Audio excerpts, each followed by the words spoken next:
System എന്താണെന്ന് നോക്കാം. The systematic way to represent numbers is called number system.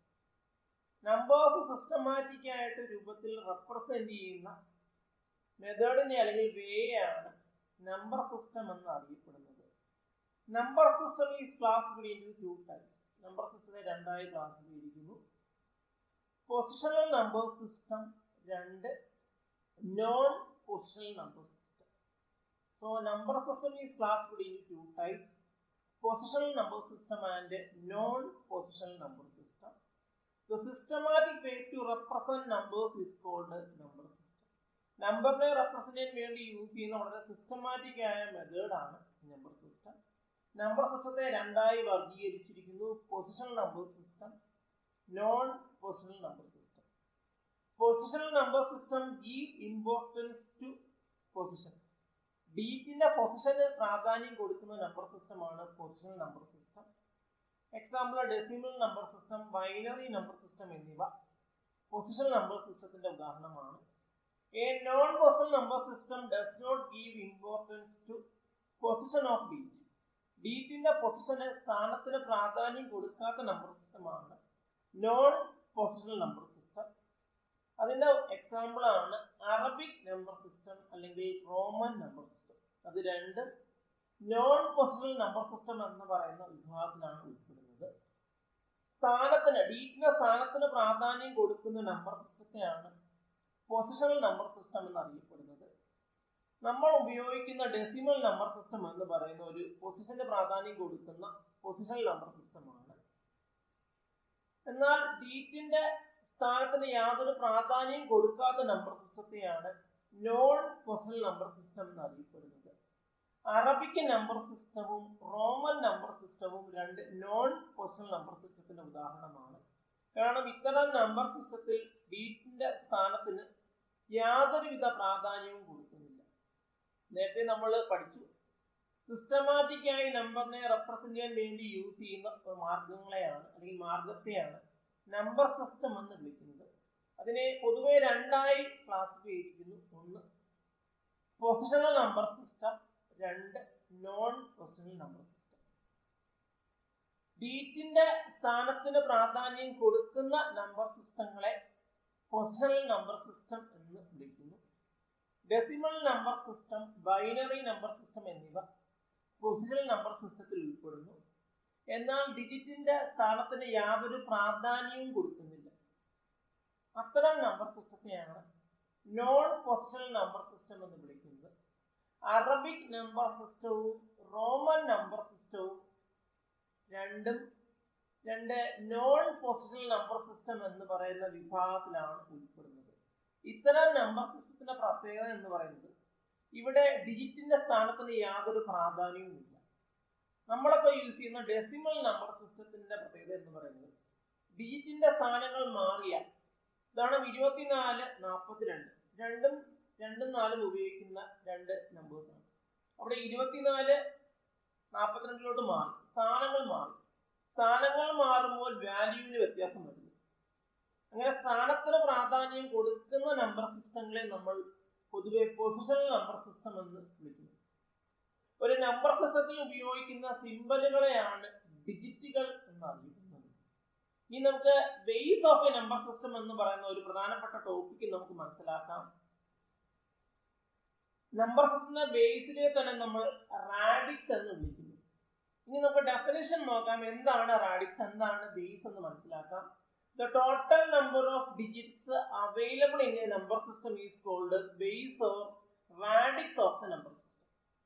അതായത് ഒരു നമ്പർ സിസ്റ്റത്തിൽ ലഭ്യമാകുന്ന പരമാവധി ഡിജിറ്റുകളുടെ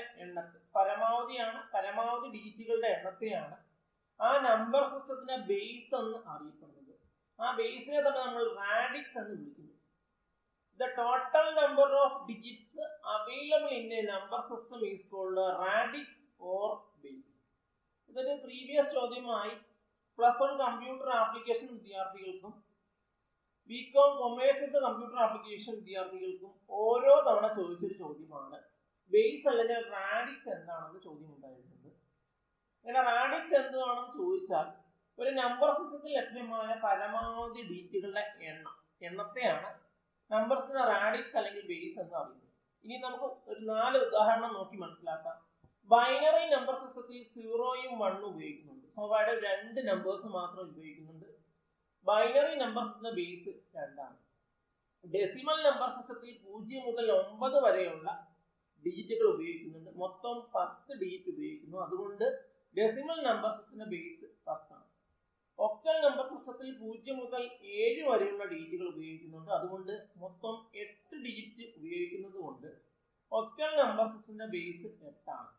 ഇനി ഹെക്സാഡെസിമൽ നമ്പർ സിസ്റ്റത്തിലോട്ട് നോക്കിയാൽ ഹെക്സാഡെസിമൽ നമ്പർ സിസ്റ്റത്തിൽ 0 മുതൽ 16 വരെയുള്ള ഡിജിറ്റുകളാണ് ഉപയോഗിക്കുന്നത്.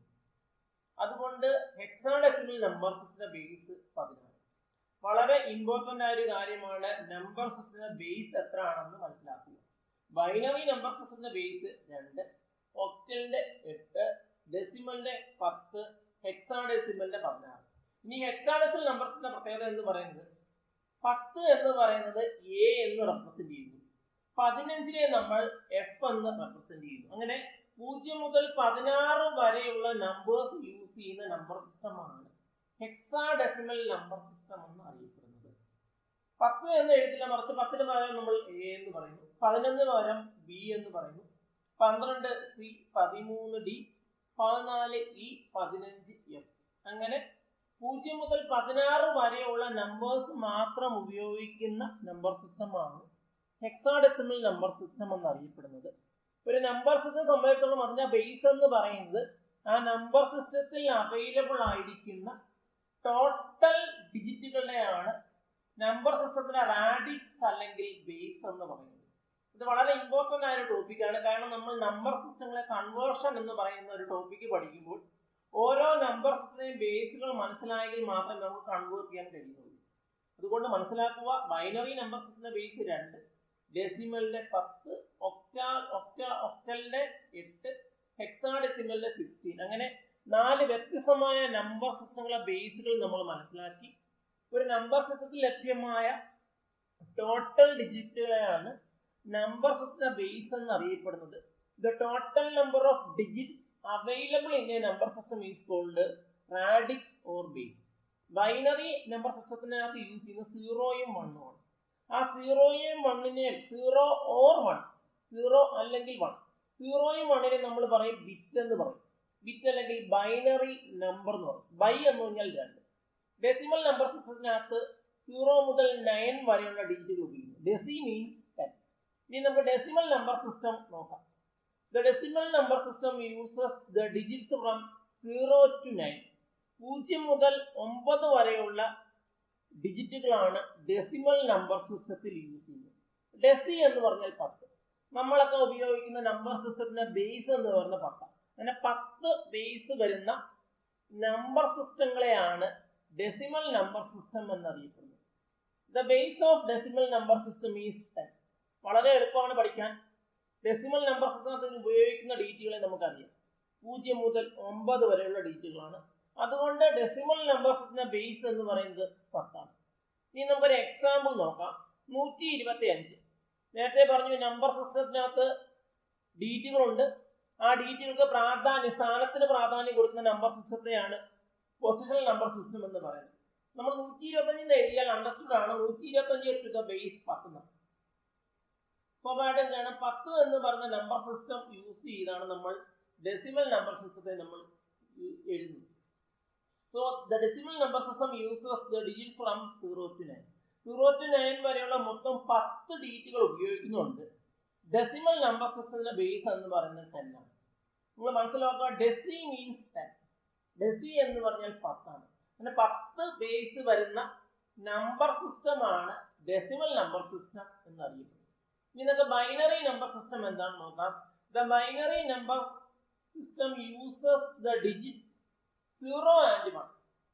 0യും 1ഉം യൂസ് ചെയ്ത് മാത്രം എഴുതുന്ന നമ്പർ സിസ്റ്റം. അത്തരം നമ്പർ സിസ്റ്റത്തെയാണ് നമ്മൾ ബൈനറി നമ്പർ സിസ്റ്റം എന്നറിയപ്പെടുന്നത്. The base of binary number system is 2. Binary number സിസ്റ്റത്തിന്റെ ബേസ് എന്ന് പറയുന്നത് 2 ആണ്. നേരത്തെ നമ്മൾ പഠിച്ചു 0 or 1, 0 അല്ലെങ്കിൽ 1നെയാണ് ബിറ്റ് എന്നറിയപ്പെടുന്നത്.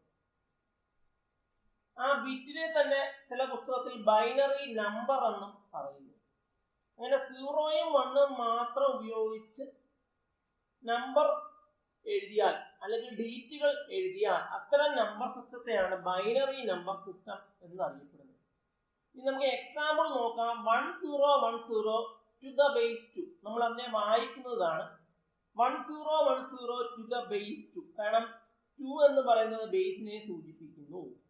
അങ്ങനെ 1010ക്കകത്ത് നമ്മൾ 0യും 1ഉം മാത്രം ഉപയോഗിച്ചു. ആ നമ്പർ കാണുമ്പോൾ നമുക്ക് മനസ്സിലാക്കേണ്ടത് അതൊരു ബൈനറി നമ്പർ ആണ്. കാരണം binary number system uses 0 and 1, 0വും 1ഉം മാത്രം ഉപയോഗിക്കുന്ന നമ്പർ സിസ്റ്റമാണ് ബൈനറി നമ്പർ സിസ്റ്റം. ഇനി ബൈനറി നമ്പർ സിസ്റ്റത്തിന്റെ ഒരു അടുത്ത പ്രത്യേകത എന്ന് പറയുന്നത് കമ്പ്യൂട്ടറിനകത്ത് യൂസ് ചെയ്യുന്നതും ബൈനറി നമ്പർ സിസ്റ്റമാണ്. So a computer uses binary number system. കമ്പ്യൂട്ടറിനകത്ത് ബൈനറി നമ്പർ സിസ്റ്റം ഉപയോഗിക്കാൻ കാരണം എന്ന് പറയുന്നത് ഈ കമ്പ്യൂട്ടർ ഒരു ഇലക്ട്രോണിക് മെഷീൻ ആണ്. ഒരു ഇലക്ട്രോണിക് മെഷീന് 2 സ്റ്റേറ്റുകളാണ് ഉള്ളത്. ഒന്ന് ഓഫ് എന്ന് പറയുന്ന സ്റ്റേറ്റ്, 2 ഓൺ എന്ന് പറയുന്ന അവസ്ഥ. ഓഫ് എന്ന് പറയുന്ന സ്റ്റേറ്റിനെ 0 എന്ന് റെപ്രസെന്റ് ചെയ്യുമ്പോൾ ഓൺ എന്ന് പറയുന്ന സ്റ്റേറ്റിനെ 1 എന്ന് റെപ്രസെന്റ് ചെയ്യുന്നു. അതുകൊണ്ടാണ് കമ്പ്യൂട്ടറിനകത്ത് ബൈനറി നമ്പർ സിസ്റ്റം ഉപയോഗിക്കുന്നത്. നേരത്തെ പറഞ്ഞു കമ്പ്യൂട്ടർ ഒരു ഇലക്ട്രോണിക് ഡിവൈസ് ആണ്. ഒരു ഇലക്ട്രോണിക് ഡിവൈസിന് 2 സ്റ്റേറ്റുകളാണ് ഉള്ളത്, ഓഫ് അല്ലെങ്കിൽ ഓൺ. ഓഫ് എന്ന് പറഞ്ഞാൽ 0, ഓൺ എന്ന് പറഞ്ഞാൽ 1. അതുകൊണ്ട് ബൈനറി നമ്പർ സിസ്റ്റം ആണ് കമ്പ്യൂട്ടറിനകത്ത് ഉപയോഗിക്കുന്നത്. ഇത് പലപ്പോഴും പല കോമ്പറ്റേറ്റീവ് എക്സാമിനും അല്ലെങ്കിൽ പല പൊതുപരീക്ഷയ്ക്കും ചോദിക്കുന്ന ഒരു ചോദ്യമാണ്. Which number system is used in A computer? അങ്ങനെ കമ്പ്യൂട്ടറിനകത്ത് ഉപയോഗിക്കുന്ന number system binary number system ആണ്. കാരണം കമ്പ്യൂട്ടർ മെഷീനാണ്. മെഷീന് 2 അവസ്ഥകൾ, ഓഫ് അല്ലെങ്കിൽ ഓൺ. ഇനി നമുക്ക് ഒക്ടൽ നമ്പർ സിസ്റ്റം എന്താണെന്ന് പരിചയപ്പെടാം. The octal number system uses the digits from 0 to 7. 0 to 7 വരെയുള്ള ഡിജിറ്റുകൾ മാത്രം ഉപയോഗിക്കുന്ന നമ്പർ സിസ്റ്റമാണ് ഒക്ടൽ നമ്പർ സിസ്റ്റം എന്നറിയപ്പെടുന്നത്. The base of octal number system is 8. അങ്ങനെ 0 മുതൽ 7 വരെയുള്ള 8 ഡിജിറ്റുകൾ മാത്രം ഉപയോഗിച്ചിരുന്ന നമ്പർ സിസ്റ്റമാണ് ഒക്ടൽ നമ്പർ സിസ്റ്റം. ഒക്ട എന്ന് പറഞ്ഞാൽ 8 ആണ്. So the base of octal number system is 8. അല്ലെങ്കിൽ നമുക്ക് പറയാം radix of octal number system is 8. octal number system radix എന്ന് പറയുന്നത് 8 ആണ്. എക്സാമ്പിൾ നമുക്ക് നോക്കാം. 54 to the base 8, 54 to the base 8. അതിനെ വായിക്കുന്നതാണ് 54 to the base 8. So octal number system uses the digits from 0 to 7. The base of octal number system is 8. 0 മുതൽ 7 വരെയുള്ള ഡിജിറ്റുകൾ ഉപയോഗിക്കുന്ന നമ്പർ സിസ്റ്റമാണ് octal number system. Octal number സിസ്റ്റത്തിന്റെ base 8 ആണ്. ഇനി നമുക്ക് ഏറ്റവും അവസാനത്തെ നമ്പർ സിസ്റ്റം നോക്കാം. Hexadecimal number system. The hexadecimal number system uses the digits from 0 to 16. 0 to 16 വരെയുള്ള നമ്പേഴ്സ് യൂസ് ചെയ്യുന്ന നമ്പർ സിസ്റ്റമാണ് hexadecimal number system. The base of hexadecimal number system is 16. Hexadecimal number system base എന്ന് പറയുന്നത് 16 ആണ്. കാരണം 0 മുതൽ 15 വരെയുള്ള മൊത്തം 16 ഡിജിറ്റുകളാണ് ഉപയോഗിക്കുന്നത്. അതുകൊണ്ട് ഹെക്സാഡെസിമൽ നമ്പർ സിസ്റ്റം ബേസ് എന്ന് പറയുന്നത് 16 ആണ്. ഇനി അടുത്ത പ്രത്യേകത, ഹെക്സാഡെസിമൽ നമ്പർ സിസ്റ്റത്തിൽ 10 മുതൽ 15 വരെയുള്ള ഡിജിറ്റുകളെ ക്യാപിറ്റൽ ലെറ്റേഴ്സ് ഉപയോഗിച്ചാണ് റെപ്രസെന്റ് ചെയ്യുന്നത്. 10 എന്ന് പറഞ്ഞാൽ ക്യാപിറ്റൽ ലെറ്റർ എ, അങ്ങനെ 15 എന്ന് പറഞ്ഞാൽ ക്യാപിറ്റൽ ലെറ്റർ എഫ്. അതുകൂടി ഒരു പ്രാധാന്യമുണ്ട് ഹെക്സാഡെസിമൽ നമ്പർ സിസ്റ്റത്തിൽ. 0 മുതൽ 15 വരെയുള്ള ഡിജിറ്റുകൾ ഉപയോഗിക്കുന്നു. Generations of computers. കമ്പ്യൂട്ടേഴ്സിന്റെ generation. The development of computer is classified into 5 generations. And each generation represents a change in technology or innovation. Computers in the development 5 generations ആയിട്ട് ക്ലാസിഫൈ ചെയ്തിട്ടുണ്ട്. ഓരോ ജനറേഷനിലും ഓരോ പുതിയ ടെക്നോളജിയുടെ വികാസമോ അല്ലെങ്കിൽ പുതിയ കണ്ടുപിടുത്തത്തെയാണ് സൂചിപ്പിക്കുന്നത്. So the development of computer is divided into 5 generations and each generation represents a change in technology or innovation. there are 5 generations of computer. First generation 1940 to 1956, second generation 1956 to 1963, third generation 1964 to 1971, fourth generation 1971 to 1980, fifth generation present and beyond. 5 generation ഉണ്ട്. First generation, ആദ്യ generation 1940 മുതൽ 56 വരെ, second generation 1956 മുതൽ 63 വരെ, third generation 1964 മുതൽ 1971 വരെ, fourth generation 1971 മുതൽ 1980 വരെ, അഞ്ചാം ജനറേഷൻ പ്രസന്റ് ആൻഡ് ബിയോണ്ട്. കമ്പ്യൂട്ടേഴ്സിൻ്റെ ഡെവലപ്മെൻറ്റ് 5 ജനറേഷനായി ക്ലാസിഫൈ ചെയ്തിട്ടുണ്ട്. ഓരോ ജനറേഷനിലും ഒരു പുതിയ ടെക്നോളജി അല്ലെങ്കിൽ പുതിയ ഇന്നോവേഷനെ സൂചിപ്പിക്കുന്നു. കമ്പ്യൂട്ടേഴ്സിനെ 5 തലമുറകളായി ക്ലാസിഫൈ ചെയ്തിട്ടുണ്ട്. First generation, second generation, third generation, fourth generation and fifth generation. First ജനറേഷൻ്റെ പ്രത്യേകത എന്ന് പറയുന്നത് അവിടെ വാക്വം ട്യൂബുകളാണ് യൂസ് ചെയ്യുന്നത്.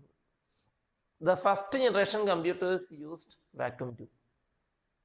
അടുത്ത പ്രത്യേകത എന്ന് പറയുന്നത് സ്റ്റോർഡ് പ്രോഗ്രാം കൺസെപ്റ്റ് ആണ് ഉപയോഗിക്കുന്നത്. ഇൻപുട്ട് എന്ന് പറയുന്നത് പഞ്ചഡ് കാർഡും പേപ്പർ ടേപ്പ് എന്നിവയാണ് ഇൻപുട്ടായിട്ട് യൂസ് ചെയ്തത്. The first generation computers used vacuum tubes or thermionic valves. Thermionic valves അല്ലെങ്കിൽ വാക്വം ട്യൂബുകൾ പ്രധാന സർക്യൂട്ടറി ആയിട്ട് ഉപയോഗിച്ച കമ്പ്യൂട്ടേഴ്സാണ് first generation computer. They used stored program concept and the input was paper tape or punched card. ENIAC and EDVAC are common examples of first generation computer. ENIAC, UNIVAC, EDVAC എന്നിവയാണ് ഒന്നാം generation കമ്പ്യൂട്ടേഴ്സിന്റെ ഉദാഹരണങ്ങൾ. The main features of first generation computers are they used vacuum technology, they were unreliable, generated lot of heat, they needed more electricity, and the size was huge. Second generation computers use transistors. Vacuum ട്യൂബിന് പകരം transistor ഉപയോഗിച്ച computers ആണ് second generation. First ജനറേഷനായിട്ട് compare ചെയ്യുമ്പം ചിലവ് കുറവാണ്, expensive അല്ലായിരുന്നു, കൂടുതൽ ലേബിളായിരുന്നു. മാഗ്നറ്റിക് കോർ മെമ്മറി പ്രൈമറി മെമ്മറിയായും സെക്കൻഡറി മെമ്മറിയായും മാഗ്നറ്റിക് ടേപ്പുകൾ ഉപയോഗിച്ചു. കൂടുതൽ ലേബിളായി. കമ്പ്യൂട്ടേഴ്സ് സൈസ് ഫസ്റ്റ് ജനറേഷനോട് കമ്പയർ ചെയ്യുമ്പം സൈസ് കുറഞ്ഞു. അതേപോലെ ഫസ്റ്റ് ജനറേഷനായിട്ട് കമ്പയർ ചെയ്യുമ്പം ലെസ് ഹീറ്റ് ജനറേറ്റ് ചെയ്യുന്നു. They were faster than first generation computers. So the second generation computers used transistors instead of vacuum tube. Vacuum ട്യൂബ്സിന് പകരം ട്രാൻസിസ്റ്റർ ഉപയോഗിച്ച കമ്പ്യൂട്ടേഴ്സാണ് second generation computers. They were less expensive and computer consumes less energy than first generation computers.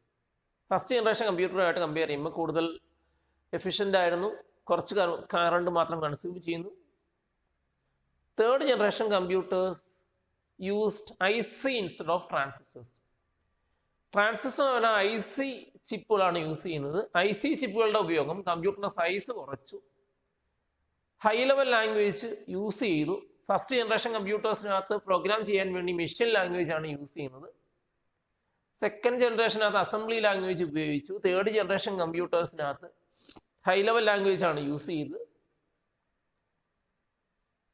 So the third generation computers used keyboard and mouse. കീബോർഡും മൗസും ഉപയോഗിച്ചു. Input ഡിവൈസിന് വേണ്ടി കീബോർഡും അതിൽ mouse use ചെയ്തു. കൂടുതൽ ലേബിളായി കമ്പ്യൂട്ടർ കുറച്ച് ഹീറ്റുകൾ ജനറേറ്റ് ചെയ്തു. അതേപോലെ കൂടുതൽ സ്പീഡ് കൂടി.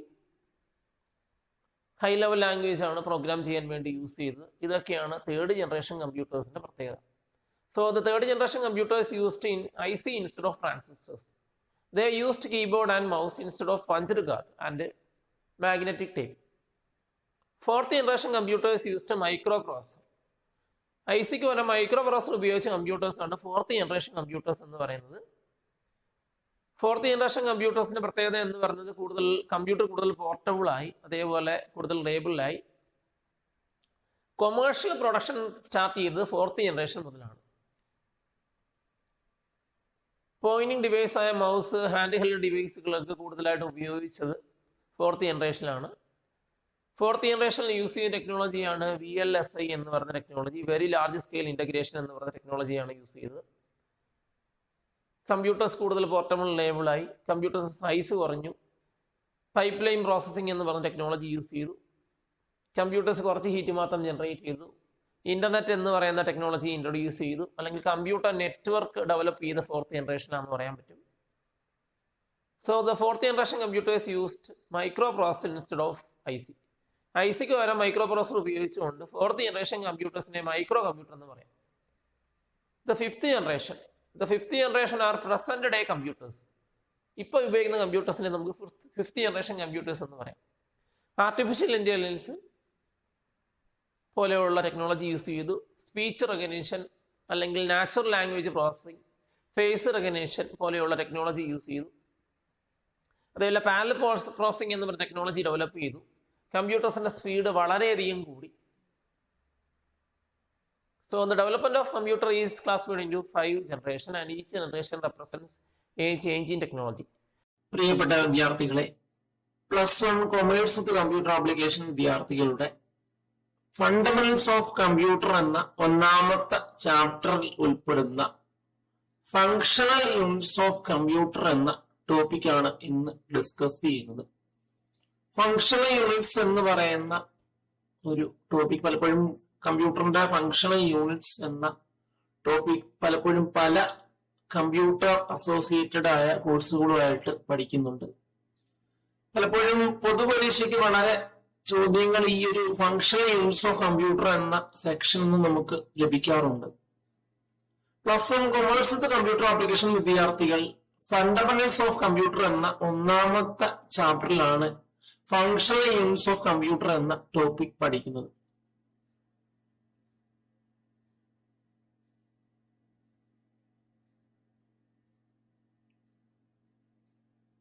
നമുക്ക് ആദ്യം കമ്പ്യൂട്ടറിന്റെ ഫങ്ഷണൽ യൂണിറ്റ്സ് എന്തൊക്കെയാണെന്ന് ഒന്ന് പെട്ടെന്ന് നോക്കാം. കമ്പ്യൂട്ടറിന്റെ പൊതുവെ 3 ഫങ്ഷണൽ യൂണിറ്റ്സ് ആണ് പൊതുവെ നമുക്ക് പ്രധാനമായിട്ടും ഉള്ളത്. 1 input unit, 2 CPU, 3 output unit. So a computer has 3 functional units: input unit, CPU and output unit. നമ്മൾ കഴിഞ്ഞ ദിവസം ഡേറ്റ ഇൻസ്ട്രക്ഷൻ എന്ന ഒരു ടേം പഠിച്ചു. കമ്പ്യൂട്ടർ ഡേറ്റ അക്സെപ്റ്റ് ചെയ്യുന്നു, അതിനെ പ്രോസസ് ചെയ്ത് ഇൻഫർമേഷൻ എന്ന രൂപത്തിൽ ഡിസ്ട്രിബ്യൂട്ട് ചെയ്യുന്ന ഒരു ഇലക്ട്രോണിക് മെഷീനാണ് computer. So a computer is N electronic data processing machine. ഡേറ്റയെ അക്സെപ്റ്റ് ചെയ്യുന്നു, അതിനെ പ്രോസസ് ചെയ്യുന്നു, അതിനെ ഇൻഫർമേഷൻ എന്ന രൂപത്തിൽ ഔട്ട്പുട്ട് ചെയ്യുന്ന ഇലക്ട്രോണിക് മെഷീനാണ് കമ്പ്യൂട്ടർ എന്ന് പറയുന്നത്. കമ്പ്യൂട്ടർ ഡേറ്റയും ഇൻസ്ട്രക്ഷനും അക്സെപ്റ്റ് ചെയ്യുന്നു, അതിനെ പ്രോഗ്രാം എന്ന് പറയുന്ന സെറ്റ് ഓഫ് ഇൻസ്ട്രക്ഷന്റെ ഹെൽപ്പോട് കൂടി ഇൻഫർമേഷൻ രൂപത്തിലോട്ട് കൺവേർട്ട് ചെയ്യുന്നു. എന്നാൽ കമ്പ്യൂട്ടറെ നമുക്ക് ഡേറ്റ പ്രോസസിംഗ് മെഷീനായിട്ട് പരിഗണിക്കാൻ കഴിയുന്നതാണ്. A computer is A fast electronic data processing machine. ഡേറ്റയെ പ്രോസസ് ചെയ്ത് ഇൻഫർമേഷനിലോട്ട് കൺവേർട്ട് ചെയ്യുന്ന ഒരു ഇലക്ട്രോണിക് മെഷീനാണ് കമ്പ്യൂട്ടർ എന്ന് പറയുന്നത്. കമ്പ്യൂട്ടറിന് 3 പ്രധാന ഫങ്ഷണൽ യൂണിറ്റ്സ് ആണുള്ളത്: ഇൻപുട്ട്, CPU, ഔട്ട്പുട്ട് യൂണിറ്റ്. അതിൽ CPU തന്നെ 3 കമ്പോണന്റ് ഉൾപ്പെടുന്നു: control unit, arithmetic logic unit ALU, പിന്നീട് മെമ്മറി യൂണിറ്റ് ആയ രജിസ്റ്റേഴ്സ്. അങ്ങനെ CPU എന്ന് പറയുന്നത് കമ്പ്യൂട്ടറിന്റെ ബ്രെയിൻ ആയിട്ട് പ്രവർത്തിക്കുന്നു. So CPU is the brain of the computer. ഇനി കമ്പ്യൂട്ടറിന്റെ ഒരു ഇൻപുട്ട് യൂണിറ്റിന്റെ പ്രധാന ഫംഗ്ഷനുകൾ പല വ്യത്യസ്തമായ ഫംഗ്ഷനാണുള്ളത്. 3 വ്യത്യസ്തമായ യൂണിറ്റുകളാണ് കമ്പ്യൂട്ടറിൽ ഉൾപ്പെടുന്നത് എന്ന് നമ്മൾ കണ്ടു. അതിൽ ആദ്യത്തെ യൂണിറ്റ് ആണ് ഇൻപുട്ട് യൂണിറ്റ്. ഈ കമ്പ്യൂട്ടറിന് അടിസ്ഥാനപരമായ കാര്യങ്ങളൊക്കെ അല്ലെങ്കിൽ ഡേറ്റ അക്സെപ്റ്റ് ചെയ്യുന്ന പോലെയുള്ള കാര്യങ്ങളൊക്കെ ചെയ്യുന്നത് ഇൻപുട്ട് യൂണിറ്റ് ആണ്. The basic organization of computer is based on the model proposed by John von Neumann. John von Neumann എന്ന് പറയുന്ന സയന്റിസ്റ്റ് ആണ് കമ്പ്യൂട്ടറിന്റെ ബേസിക് ആയ മോഡൽ പ്രപ്പോസ് ചെയ്തത്.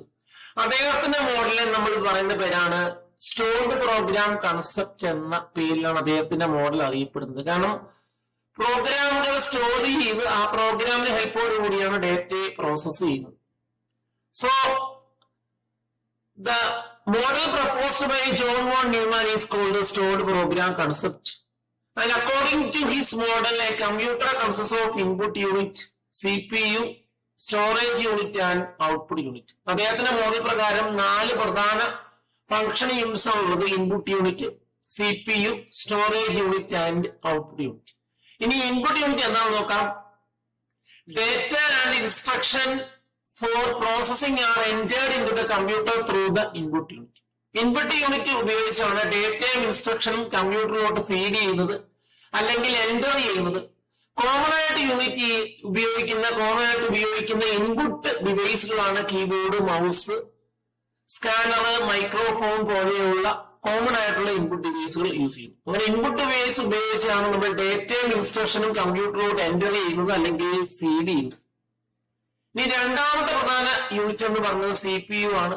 നേരത്തെ പറഞ്ഞ CPU is called the brain of the computer. കമ്പ്യൂട്ടറിന്റെ ബ്രെയിൻ എന്ന് വിളിക്കുന്നതും CPU ആണ്. CPUന്റെ ഒരു പ്രാധാന്യം എന്ന് പറയുന്നത് CPU consists of 3 components. CPUവിന് 3 പ്രധാന കമ്പോണൻസ് ആണുള്ളത്. ALU, arithmetic logic unit, control unit and registers. അങ്ങനെ രജിസ്റ്റേഴ്സ് എന്ന് പറയുന്ന മെമ്മറി ഉൾപ്പെടുന്നു, കൺട്രോൾ യൂണിറ്റ് ഉൾപ്പെടുന്നു, അരിത്മെറ്റിക് ലോജിക് യൂണിറ്റ് ഉൾപ്പെടുന്നു. പലപ്പോഴും പൊതുപരീക്ഷയ്ക്ക് CPUവിന്റെ കമ്പോണൻസ് ചോദിക്കാറുണ്ട്. What are the components of CPU എന്ന് ചോദിക്കാറുണ്ട്. So CPU consists of 3 components: arithmetic logic unit, control unit and registers. അതിൽ അരിത്മെറ്റിക് യൂണിറ്റ് ഫംഗ്ഷൻ ചോദിച്ചാൽ arithmetic unit performs arithmetic and logic operation. Arithmetic operation പറഞ്ഞാൽ പലപ്പോഴും addition, subtraction, multiplication പോലെയുള്ള arithmetic operation, comparison പോലെയുള്ള logical ഓപ്പറേഷനുകൾ perform ചെയ്യുന്നത് ALU ആണ്. നേരത്തെ നമ്മൾ കണ്ടു ഒന്നാമത്തെ യൂണിറ്റ് ഇൻപുട്ട് യൂണിറ്റ് ആണ്. ഇൻപുട്ട് യൂണിറ്റ് ഫംഗ്ഷൻ എന്ന് പറയുന്നത് to accept data and instruction from the user. ഡേറ്റയും ഇൻസ്ട്രക്ഷനും അക്സെപ്റ്റ് ചെയ്യുന്നു. ആ ഡേറ്റയും ഇൻസ്ട്രക്ഷനും കമ്പ്യൂട്ടറിലോട്ട് പ്രോസസ് ചെയ്യാൻ വേണ്ടി എൻറ്റർ ചെയ്യുന്നതും ഇൻപുട്ട് യൂണിറ്റ് ആണ്. CPUന്റെ പ്രാധാന്യം എന്ന് പറയുന്നത് CPU is called brain of the computer. കമ്പ്യൂട്ടറിന്റെ ബ്രെയിൻ എന്ന് പറയുന്നത് CPU ആണ്. CPUന്റെ പ്രാധാന്യം എന്ന് പറയുന്നത് CPU consists of 3 functional units: arithmetic unit ALU, control unit CU and registers. അതിൽ രജിസ്റ്റേഴ്സിന്റെ ഒരു പ്രാധാന്യം എന്ന് പറയുന്നത് കമ്പ്യൂട്ടറിന്റെ ഏറ്റവും ഫാസ്റ്റസ്റ്റ് ആയ മെമ്മറി എന്ന് പറയുന്ന രജിസ്റ്റേഴ്സ് ആണ്. കാരണം രജിസ്റ്റർ എപ്പോഴും CPUവിന്റെ ഉള്ളിലാണ് ഇരിക്കുന്നത്. So registers are the temporary storage which are placed within the CPU. ഏറ്റവും സ്പീഡ് കൂടിയ മെമ്മറി കമ്പോണന്റ് രജിസ്റ്റേഴ്സ് ആണ്. ഇത് ഒന്ന് ഓർത്ത് വെച്ചേക്കുക. കാരണം പലപ്പോഴും പൊതുപരീക്ഷയ്ക്ക് ചോദിക്കാറുണ്ട് which is the fastest memory unit within a computer. കമ്പ്യൂട്ടറിലെ ഏറ്റവും ഫാസ്റ്റസ്റ്റ് ആയ മെമ്മറി യൂണിറ്റ് ആണ് രജിസ്റ്റേഴ്സ്. പല രൂപത്തിലുള്ള രജിസ്റ്റേഴ്സ് ഉണ്ട്. പ്രോഗ്രാം കൗണ്ടർ, അക്യുമുലേറ്റർ പോലെയുള്ള പല രൂപത്തിലുള്ള രജിസ്റ്റേഴ്സും ലഭ്യമാണ്. നമ്മൾ രണ്ടാമത്തെ ചാപ്റ്ററിൽ ഈ രജിസ്റ്റേഴ്സിനെ കുറിച്ച് കൂടുതൽ ഡീറ്റെയിൽസ് പഠിക്കുന്നതാണ്. കൂടുതൽ ഡീറ്റെയിൽ ആയിട്ട് നമ്മൾ ഓരോ രജിസ്റ്റേഴ്സിനെയും ഫംഗ്ഷണൽ സഹിതം നമ്മൾ പഠിക്കുന്നതാണ്. ഇനി കൺട്രോൾ യൂണിറ്റ് എന്താണെന്ന് നോക്കാം. The control unit involves other unit. മറ്റുള്ള യൂണിറ്റുകളെ ട്രിഗർ ചെയ്യുന്നു, മറ്റുള്ള യൂണിറ്റുകളുടെ ഫംഗ്ഷൻ കൺട്രോൾ ചെയ്യുന്നു, അതിന്റെ പ്രവർത്തനം കൺട്രോൾ ചെയ്ത് കോർഡിനേറ്റ് ചെയ്യുന്നത് CU ആണ്. It manages and coordinates all other unit. കമ്പ്യൂട്ടറിന്റെ നെർവസ് സിസ്റ്റം എന്ന് പറയുന്നത് കൺട്രോൾ യൂണിറ്റ് ആണ്. So nervous system of a computer is the control unit. ഈ സ്റ്റോറേജ് യൂണിറ്റ് എന്താണെന്ന് നോക്കാം. The data and instruction entered into a computer through input unit are stored in the storage unit. കമ്പ്യൂട്ടറിലോട്ട് enter ചെയ്യുന്ന ഡേറ്റയും ഇൻസ്ട്രക്ഷനും store ചെയ്യുന്നത് storage unit ആണ്. Information or result obtain as a part of data processing. Data പ്രോസസിംഗിന്റെ ഭാഗമായി ലഭിക്കുന്ന ഇൻഫർമേഷനുകളെയും റിസൾട്ടുകളെയും store ചെയ്യുന്നത് storage യൂണിറ്റിലാണ്. അങ്ങനെ സ്റ്റോറേജ് യൂണിറ്റിലാണ് ഡേറ്റയും ഇൻസ്ട്രക്ഷനും സ്റ്റോർ ചെയ്യുന്നത്. അതുപോലെ ഇൻഫർമേഷനും റിസൾട്ടുകളും സ്റ്റോർ ചെയ്യുന്നത് സ്റ്റോറേജ് യൂണിറ്റിലാണ്. എന്നാൽ കമ്പ്യൂട്ടറിന്റെ ടെമ്പററി സ്റ്റോറേജ് യൂണിറ്റ് ആണ് രജിസ്റ്റേഴ്സ് എന്ന് പറയുന്നത്. ഈ സ്റ്റോറേജ് യൂണിറ്റിന്റെ ഫംഗ്ഷനുകൾ നോക്കിയാൽ stores data and instruction needed for processing. Data പ്രോസസിംഗിന് ആവശ്യമുള്ള ഡേറ്റയും ഇൻസ്ട്രക്ഷനും സ്റ്റോർ ചെയ്യുന്നത് സ്റ്റോറേജ് യൂണിറ്റ് ആണ്. Store intermediate result of processing. പ്രോസസിംഗിന്റെ ഫലമായി ലഭിക്കുന്ന ഇന്റർമീഡിയറ്റ് ആയ റിസൾട്ട്, പൂർണ്ണമായിട്ടുള്ള ഫൈനൽ റിസൾട്ട് അല്ല, ഇന്റർമീഡിയറ്റ് ആയ റിസൾട്ടുകളും സ്റ്റോർ ചെയ്യുന്നത് സ്റ്റോറേജ് യൂണിറ്റ് ആണ്. Stores final result of processing before it is send to the output unit. Output യൂണിറ്റിലോട്ട് സെൻഡ് ചെയ്യുന്നതിന് മുമ്പ് ലഭിക്കുന്ന ഫൈനൽ റിസൾട്ടുകളും സ്റ്റോർ ചെയ്യുന്നത് സ്റ്റോറേജ് യൂണിറ്റിലാണ്. ഇനി സ്റ്റോറേജ് യൂണിറ്റിനെ നമുക്ക് രണ്ടായി ക്ലാസിഫിച്ചിരിക്കുന്നു. there are two types of storage unit. Primary memory അല്ലെങ്കിൽ മെമ്മറിയെ രണ്ടായി ക്ലാസിഫിച്ചിരിക്കുന്നു. Primary memory and secondary memory. Primary memory is also called main memory. Primary memory നമ്മൾ രണ്ടായി ക്ലാസിഫിച്ചിരിക്കുന്നു. Primary memory is classified into two types: random access memory, RAM and ROM. So a computer has two types of memory: primary memory and secondary memory. കമ്പ്യൂട്ടറിൽ രണ്ടുതരം memory ഉണ്ട്, primary memory ഉണ്ട്, secondary memory ഉണ്ട്. Temporary പ്രോഗ്രാമും ഡേറ്റയും store ചെയ്യാൻ വേണ്ടിയാണ് Ram use ചെയ്യുന്നത്. റോമിന്റെ പ്രത്യേകത എന്ന് പറയുന്നത് സ്റ്റാർട്ടപ്പ് പ്രോഗ്രാമുകൾ സ്റ്റോർ ചെയ്യാൻ വേണ്ടിയാണ് റോം യൂസ് ചെയ്യുന്നത്. റോമിന്റെ പ്രത്യേകത എന്ന് പറയുന്നത് നോൺ വോളറ്റൈൽ ആണ്, അതായത് കറണ്ട് ഇല്ലെങ്കിലും അതിനകത്ത് ഇരിക്കുന്ന ഡേറ്റ ലോസ് ചെയ്യുന്നില്ല. എന്നാൽ റാം എന്ന് പറയുന്നത് വോളറ്റൈൽ ആണ്. പവർ ഉണ്ടെങ്കിൽ മാത്രമേ റാമിലെ കണ്ടന്റുകളെ ആക്സസ് ചെയ്യാൻ കഴിയുന്നുള്ളൂ, അല്ലെങ്കിൽ പവർ ഇല്ലെങ്കിൽ റാമിന്റെ കണ്ടന്റുകൾ നഷ്ടപ്പെടുന്നു. അതുകൊണ്ട് നമ്മൾ റാമിനെ വോളറ്റൈൽ മെമ്മറി എന്ന് വിളിക്കും. നേരത്തെ പറഞ്ഞു a computer has two types of memory. കമ്പ്യൂട്ടറിന് രണ്ട് രൂപത്തിലുള്ള മെമ്മറിയാണ് ലഭ്യമാകുന്നത്: primary memory and secondary memory. Primary memory is classified into two types: RAM and ROM. ഈ സെക്കൻഡറി മെമ്മറി എന്താണെന്ന് നോക്കാം. Secondary memory is also called auxiliary memory. അതിനെ auxiliary memory എന്ന് വിളിക്കുന്നു, അല്ലെങ്കിൽ ഓക്സിലറി എന്ന് വിളിക്കുന്നു. It has huge storage capacity and has permanent nature. Permanent nature ഉള്ളതും സ്റ്റോറേജ് കപ്പാസിറ്റി കൂടിയതുമായ സ്റ്റോറേജ് മെമ്മറിയാണ്, അല്ലെങ്കിൽ മെമ്മറി യൂണിറ്റ് ആണ് സെക്കൻഡറി മെമ്മറി എന്ന് പറയും. നമ്മളൊക്കെ ഉപയോഗിക്കുന്ന ഹാർഡ് ഡിസ്ക്, CD, പെൻഡ്രൈവ് പോലെയുള്ള മെമ്മറി യൂണിറ്റുകളെ സ്റ്റോറേജ് യൂണിറ്റ് ആയിട്ട് പരിഗണിക്കുന്നു. ഒന്നേ സെക്കൻഡറി സ്റ്റോറേജ് ഡിവൈസുകളായിട്ട് പരിഗണിക്കുന്നു. അങ്ങനെ കമ്പ്യൂട്ടറിന് രണ്ട് രൂപത്തിലുള്ള മെമ്മറിയാണുള്ളത്: primary memory and secondary memory. Primary മെമ്മറിയെ നമ്മൾ മെയിൻ മെമ്മറി എന്ന് പറയുന്നു. It is classified into two types: RAM and ROM. റാമിന്റെ പ്രത്യേകത പറഞ്ഞു, RAM is volatile, that is the data will be lost when the power is turned off. RAM volatile ആണ്, കാരണം data നശിക്കുന്നു കറണ്ട് പോകുമ്പോൾ, അല്ലെങ്കിൽ പവർ ഓഫ് ചെയ്യുമ്പോൾ. അതുകൊണ്ട് റാം വോളറ്റൈൽ ആണ്. ROM is non volatile and it is mainly used for storing startup program. Computer boot ചെയ്യുന്ന സമയത്ത് സ്റ്റോർ ചെയ്യുന്ന പ്രോഗ്രാമുകൾ, ആവശ്യമുള്ള പ്രോഗ്രാമുകൾ, അതായത് ബൂട്ട്സ്ട്രാപ്പ് പ്രോഗ്രാമുകൾ സ്റ്റോർ ചെയ്യാൻ വേണ്ടിയാണ് റോം യൂസ് ചെയ്യുന്നത്. റോമിന്റെ അബ്രിവേഷൻ ആണ് റീഡ് ഓൺലി മെമ്മറി. അങ്ങനെ റോമും റാമും എന്ന് പറയുന്നത് കമ്പ്യൂട്ടറിന്റെ പ്രൈമറി മെമ്മറിയുടെ പാർട്ടായിട്ട് വരുന്നു. Primary memory is classified into two types: RAM and ROM. RAM എന്ന് പറയുന്നത് നേരത്തെ പറഞ്ഞു ടെമ്പററി സ്റ്റോറേജ് മെമ്മറിയാണ്. ടെമ്പററി ആയിട്ടുള്ള പ്രോഗ്രാമും ഡേറ്റ ചെയ്യാൻ വേണ്ടിയാണ്, ഡേറ്റ സ്റ്റോർ ചെയ്യാൻ വേണ്ടിയാണ് റാം യൂസ് ചെയ്യുന്നത്. ഇനി നമുക്ക് ഔട്ട്പുട്ട് യൂണിറ്റിന്റെ ഫംഗ്ഷൻ നോക്കിയാൽ, the information obtained after data processing is supplied to the external world through output unit. Human readable ഫോമിൽ ഡേറ്റ പ്രോസസിംഗിന്റെ റിസൾട്ടുകളെ ഡിസ്പ്ലേ ചെയ്യുന്നത് അല്ലെങ്കിൽ സപ്ലൈ ചെയ്യുന്ന യൂണിറ്റ് ആണ് ഔട്ട്പുട്ട് യൂണിറ്റ്. കോമൺ ആയിട്ട് യൂസ് ചെയ്യുന്ന ഔട്ട്പുട്ട് ഡിവൈസുകളൊക്കെയാണ് മോണിറ്ററും പ്രിന്ററും. മോണിറ്ററും പ്രിന്ററും കോമൺ ആയിട്ട് യൂസ് ചെയ്യുന്ന രണ്ട് ഔട്ട്പുട്ട് ഡിവൈസുകളാണ്. നേരത്തെ കണ്ടു, ഇൻപുട്ട് ഡിവൈസ് കണ്ടു, അതിൽ കീബോർഡ് ഉൾപ്പെടുന്നു, മൗസ് ഉൾപ്പെടുന്നു, സ്കാനർ ഉൾപ്പെടുന്നു, മൈക്രോഫോൺ ഉൾപ്പെടുന്നു. ഡേറ്റ പ്രോസസിംഗിന്റെ റിസൾട്ടുകൾ അല്ലെങ്കിൽ ഡേറ്റ പ്രോസസിംഗിന്റെ ഫലമായി കിട്ടുന്ന ഇൻഫർമേഷനുകൾ സപ്ലൈ ചെയ്യുന്ന യൂണിറ്റ് ആണ് ഔട്ട്പുട്ട് യൂണിറ്റ്. ഹ്യൂമൻ റീഡബിൾ ഫോമിലാണ് ഈ ഒരു ഇൻഫർമേഷനെ ഡിസ്പ്ലേ ചെയ്യുന്നത്. കാരണം കമ്പ്യൂട്ടർ എപ്പോഴും ഡീറ്റെയിൽ ഡേറ്റ ഹാൻഡിൽ ചെയ്യുന്നു. കാരണം 0 1 രൂപത്തിലിരിക്കുന്ന ഇൻഫർമേഷനെ നമുക്ക് വായിക്കാൻ പറ്റുന്ന രൂപത്തിലോട്ട് കൺവേർട്ട് ചെയ്യുന്നതും ഔട്ട്പുട്ട് യൂണിറ്റ് ആണ്. ഇനി ഔട്ട്പുട്ട് യൂണിറ്റ് പ്രധാന ഫംഗ്ഷനുകൾ നോക്കിയാൽ 3 പ്രധാന ഫംഗ്ഷനാണുള്ളത്. Receives the result of processing. CPU നൽകുന്ന റിസൾട്ടുകൾ റിസീവ് ചെയ്യുന്നു. Convert the result into human readable form. നേരത്തെ പറഞ്ഞു, മനുഷ്യന് മനസ്സിലാവുന്ന രൂപത്തിൽ റിസൾട്ടുകൾ കൺവേർട്ട് ചെയ്യുന്നു. Supply the result to outside world. നമുക്ക് ഇത്തരം റിസൾട്ടുകൾ നൽകുന്നു. നിങ്ങൾക്ക് ഈ വീഡിയോ ഇഷ്ടപ്പെട്ടാൽ ഈ ചാനൽ സബ്സ്ക്രൈബ് ചെയ്യുക.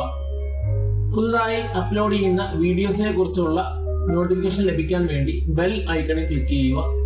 നിങ്ങളുടെ അഭിപ്രായങ്ങളും നിർദ്ദേശങ്ങളും കമന്റ് ബോക്സിൽ കമന്റായി പോസ്റ്റ് ചെയ്യുക. Thanks for watching. Types of computers എന്ന ടോപ്പിക്കിന്റെ ഒരു അടിസ്ഥാനം എന്ന് പറയുന്നത് കമ്പ്യൂട്ടറിന്റെ വ്യത്യസ്തമായ രീതിയിലുള്ള ക്ലാസിഫിക്കേഷൻ ആണ്. ഒന്ന്, കമ്പ്യൂട്ടറിന്റെ കമ്പ്യൂട്ടറിനകത്ത് യൂസ് ചെയ്യുന്ന ഡേറ്റയുടെ നേച്ചറിന്റെ അടിസ്ഥാനത്തിലുള്ള ഒരു ക്ലാസിഫിക്കേഷൻ. രണ്ട്, കമ്പ്യൂട്ടേഴ്സിന്റെ സൈസിന്റെ അടിസ്ഥാനത്തിലുള്ള രണ്ടാമത്തെ ക്ലാസിഫിക്കേഷൻ. അങ്ങനെ രണ്ട് വ്യത്യസ്തമായ രൂപത്തിലാണ് നമ്മൾ കമ്പ്യൂട്ടേഴ്സിനെ ക്ലാസിഫൈ ചെയ്തിരിക്കുന്നത്. Based on the nature of data handle by a computer. ഒരു കമ്പ്യൂട്ടർ ഹാൻഡിൽ ചെയ്യുന്ന ഡേറ്റയുടെ നേച്ചറിന്റെ അടിസ്ഥാനത്തിൽ കമ്പ്യൂട്ടേഴ്സിനെ മൂന്നായി ക്ലാസിഫൈ ചെയ്തിരിക്കുന്നു: digital computer, analog computer, hybrid computer. പൊതുവെ ഒരു കമ്പ്യൂട്ടർ ഡേറ്റ പ്രോസസിംഗ് എന്ന് പറയുന്ന ആക്ടിവിറ്റിക്കാണ് കമ്പ്യൂട്ടേഴ്സ് യൂസ് ചെയ്യുന്നത്. Computer is an electronic data processing machine. Data ഇൻഫർമേഷനിലോട്ട് കൺവേർട്ട് ചെയ്യുന്ന ഇലക്ട്രോണിക് മെഷീനാണ് കമ്പ്യൂട്ടർ എന്ന് പറയുന്നത്. ഒരു കമ്പ്യൂട്ടർ ഹാൻഡിൽ ചെയ്യുന്ന ഡേറ്റയുടെ സ്വഭാവത്തിന്റെ അടിസ്ഥാനത്തിൽ കമ്പ്യൂട്ടേഴ്സിനെ മൂന്നായി ക്ലാസിഫൈ ചെയ്തിരിക്കുന്നു: ഒന്ന്, ഡിജിറ്റൽ കമ്പ്യൂട്ടർ; രണ്ട്, അനലോഗ് കമ്പ്യൂട്ടർ; മൂന്ന്, ഹൈബ്രിഡ് കമ്പ്യൂട്ടർ.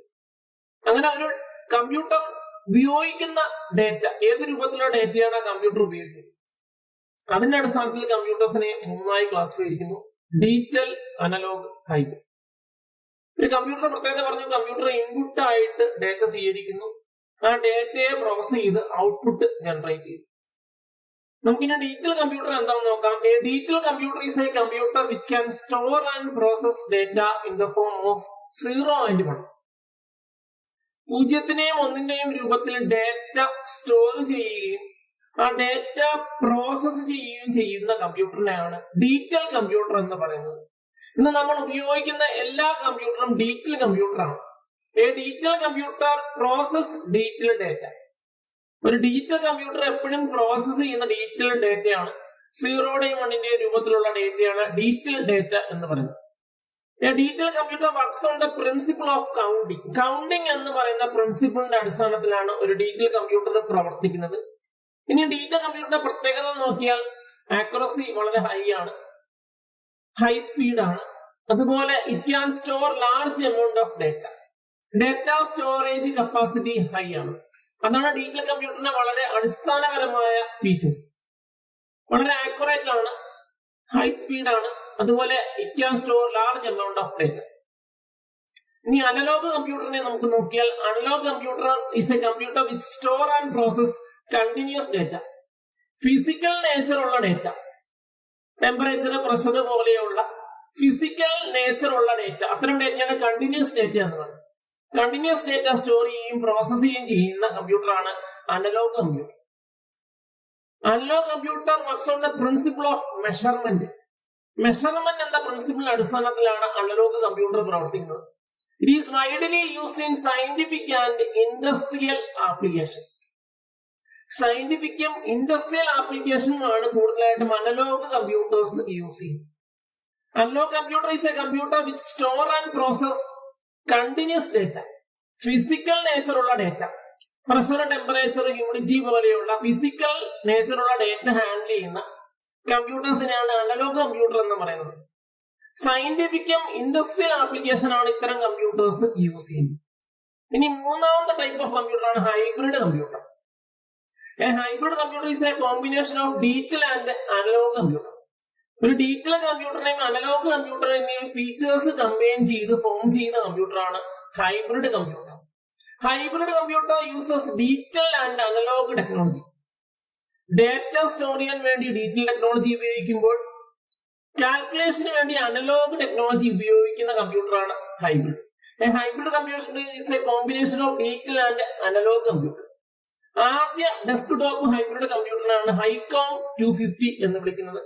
ഹൈബ്രിഡ് കമ്പ്യൂട്ടർ രണ്ട് പ്രത്യേകത എന്ന് പറയുന്നത് it has the speed of digital computer and accuracy of analog computer. ഒരു ഡിജിറ്റൽ കമ്പ്യൂട്ടറിന്റെ സ്പീഡും ഒരു അനലോഗ് കമ്പ്യൂട്ടറിന് ആക്യുറസിയും നൽകുന്ന കമ്പ്യൂട്ടറാണ് ഹൈബ്രിഡ് കമ്പ്യൂട്ടർ എന്ന് പറയുന്നത്.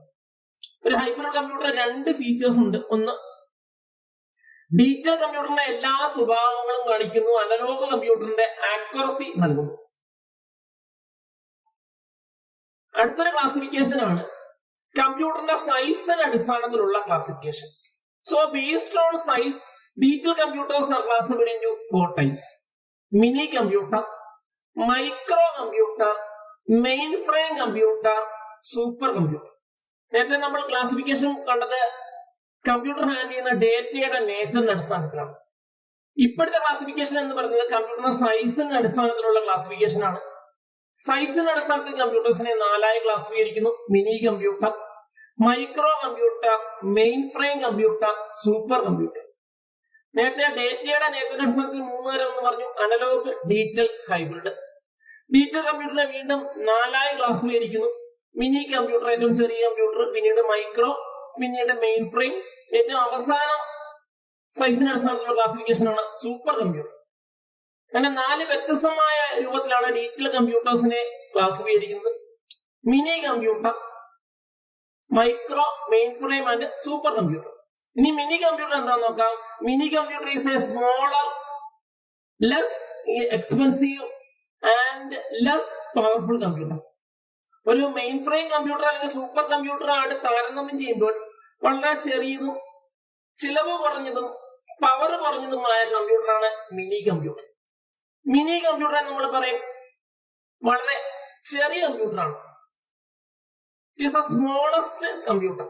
ഏറ്റവും ചെറിയ ഡിജിറ്റൽ കമ്പ്യൂട്ടറാണ് mini computer. Mini computer R mainly used four scientific and engineering computation. Business transaction process ചെയ്യാനോ ഡേറ്റാബേസുകൾ നിയന്ത്രിക്കാനോ ഫയലുകൾ ഹാൻഡിൽ ചെയ്യാനോ വേണ്ടിയാണ് പലപ്പോഴും മിനി കമ്പ്യൂട്ടേഴ്സ് യൂസ് ചെയ്യുന്നത്. കാരണം ഇത്തരം കമ്പ്യൂട്ടേഴ്സ് വളരെ ചിലവ് കുറഞ്ഞ കമ്പ്യൂട്ടറാണ്, സൈസ് വളരെ കുറവാണ്, അതുപോലെ തന്നെ വളരെ ചെറിയ ആപ്ലിക്കേഷൻ മാത്രമാണ് മിനി കമ്പ്യൂട്ടേഴ്സ് യൂസ് ചെയ്യുന്നത്. Mini computers is the smallest digital computer. ഏറ്റവും ചെറിയ ഡിജിറ്റൽ കമ്പ്യൂട്ടറാണ് മിനി കമ്പ്യൂട്ടർ. അടുത്ത രണ്ടാമത്തെ ടൈപ്പ് ഓഫ് കമ്പ്യൂട്ടറാണ് micro computer.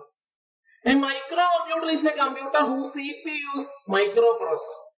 Microprocessor central processing unit ആയിട്ട് ഉപയോഗിക്കുന്ന ഏതൊരു കമ്പ്യൂട്ടറിനെയും മൈക്രോ കമ്പ്യൂട്ടർ എന്ന് വിളിക്കുന്നു. It is smaller, less expensive compared to super computer. സൂപ്പർ കമ്പ്യൂട്ടറായിട്ട് കമ്പയർ ചെയ്യുമ്പോൾ സ്മോളർ സൈസ് ആണ്. എക്സ്പെൻസീവ് അല്ലാത്ത കമ്പ്യൂട്ടറാണ് മൈക്രോ കമ്പ്യൂട്ടർ. ഇനി ഒരു മൈക്രോ കമ്പ്യൂട്ടറിൽ പ്രധാനമായി മൈക്രോ പ്രോസസർ ഉൾപ്പെടുന്നു, മെമ്മറി ഡിവൈസുകൾ ഉൾപ്പെടുന്നു, ഇൻപുട്ട് ഔട്ട്പുട്ട് യൂണിറ്റുകൾ ഉൾപ്പെടുന്നു. കോമൺ ആയി കാണപ്പെടുന്ന desktop computers, tablet PC, laptop പോലെയുള്ള കമ്പ്യൂട്ടേഴ്സ് നമ്മൾ മൈക്രോ കമ്പ്യൂട്ടർ എന്ന് പറയുന്ന വിഭാഗത്തിലാണ് ഉൾപ്പെടുന്നത്. ഒരു മൈക്രോ കമ്പ്യൂട്ടറിന്റെ CPU എന്ന് പറയുന്ന ഒരു മൈക്രോ പ്രോസസർ ആണ്. A micro computer is a computer whose CPU is a microprocessor.